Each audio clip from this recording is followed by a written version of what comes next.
Hello everyone. आप लोग सोचते होंगे कि शेयर का प्राइस ऊपर नीचे फ्लक्चुएट कैसे करता है। कभी देख रहे हैं मार्केट ऊपर जा रहा है, कभी मार्केट नीचे जा रहा है, प्राइस एक्शन में उसका चेंजिंग होता है। कभी 100 रुपया है तो आज 110 रुपया हो गया। लेकिन आप सोचते होंगे ये प्राइस ऊपर नीचे होता कैसे है, इसको करते कौन है। तो जो इसको करते हैं उसको हम लोग बोलते हैं मार्केट पार्टिसिपेंट्स। तो लेकिन मार्केट पार्टिसिपेंट्स होते कौन कौन हैं, इनको कहते हैं क्या, आइए हम लोग इस वीडियो में जानते हैं। Hi, I am Raghav Gupta, trader and trainers. आज हम लोग समझते हैं कि मार्केट पार्टिसिपेंट्स कौन कौन लोग इसमें मार्केट में इन्वॉल्व रहते हैं। तो मार्केट में पार्टिसिपेंट्स के रूप में होते हैं, एक रिटेल इन्वेस्टर होते हैं, दूसरा क्या है कि आपका हो जाता है हाई नेटवर्थ वाले इन्वेस्टर, जैसे आपका धोनी, विराट कोहली हो गया, अमिताभ बच्चन हो गया, जो भी बड़े ह्यूज अमाउंट जो लगाते हैं उन्हीं को हम लोग हाई नेटवर्थ बोलते हैं। तीसरा आपका आ गया कि DIS बोलते हैं। तो DIS किसको बोलते हैं? DIS मतलब हो गया डोमेस्टिक इंस्टीट्यूशनल इन्वेस्टर। DIS का काम क्या है, जैसे आप DIS का एग्जांपल के तौर पर आप ले सकते हैं LIC को। LIC एक बहुत बड़ा DIS का पार्टिसिपेंट्स है। DIS क्या करता है कि अपना ह्यूज अमाउंट शेयर मार्केट में लगाता है। बहुत ह्यूज करने का मतलब है 10,000, 20,000, 50,000 करोड़, इतने अमाउंट के आसपास में उन लोग इन्वेस्ट करते हैं शेयर मार्केट में। जैसे क्या हो गया, फिर फोर्थ में क्या हो गया कि आपको FIS होते हैं, जिसमें फॉरेन इंस्टीट्यूशनल इन्वेस्टर बोलते हैं। वो विदेश के लोग होते हैं। विदेश के लोग भी इंडिया में मार्केट में पैसा लगाने में इंटरेस्टेड हैं, क्योंकि वो जानते हैं कि इंडिया में ही बहुत ज़्यादा पोटेंशियल है। इंडिया के मार्केट में पोटेंशियल भी ज़्यादा है, रिटर्न्स भी ज़्यादा है। इसलिए हम लोग से ज़्यादा समझदार फॉरेन वाले हैं।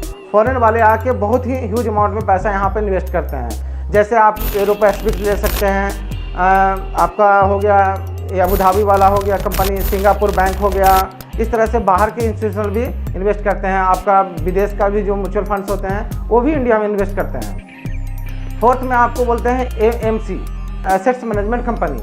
एसेट्स मैनेजमेंट कंपनी कौन सी होती है? रिलायंस कैपिटल हो गई, SBI म्यूचुअल फंड हो गई। इस तरह से AMC वाले भी आके इसमें फंड्स रेज करते हैं, लगाते हैं मार्केट में, जिससे वो अच्छा खासा रिटर्न्स जनरेट करते हैं। लेकिन ये सब इन्वेस्टर जो होते हैं, इसी को हम लोग मार्केट पार्टिसिपेंट्स बोलते हैं। अब मार्केट पार्टिसिपेंट्स जो होते हैं, इन्हीं लोग मिलके प्राइस को ऊपर नीचे करते हैं, जैसा कि डिमांड एंड सप्लाई के रूप में। जैसे समझ लीजिए एक एग्जांपल के रूप में सब्जी का लेते हैं, तो कभी देखते होंगे आप आए दिनों में कि प्याज का दाम बहुत ही तेज़ी से बढ़ रहा है। तो प्याज का दाम कैसे बढ़ रहा है? प्याज का दाम बढ़ने का कारण क्या है कि उसका डिमांड बढ़ रहा है, उसको लोग ज़्यादा यूज कर रहे हैं। लेकिन उधर से सप्लाई क्या है कि सप्लाई कम हो रही है, उपजाऊ कम हो रहा है, जिस कारण से क्या हो रहा है कि उसका डिमांड बढ़ रहा है और उसके कारण से उसका प्राइस भी बढ़ रहा है। इसी प्रकार से शेयर मार्केट में क्या है कि जो बड़े इन्वेस्टर होते हैं, जो बड़ी मछली भी हम लोग इसको बोलते हैं, बड़ी मछली क्या है कि इसमें ह्यूज अमाउंट लगा के मार्केट को अपने अनुसार से ट्रीट कर लेते हैं। तो इसीलिए हम लोग बोलते हैं, इस मार्केट का एक थंब रूल हम आपको दे रहे हैं आज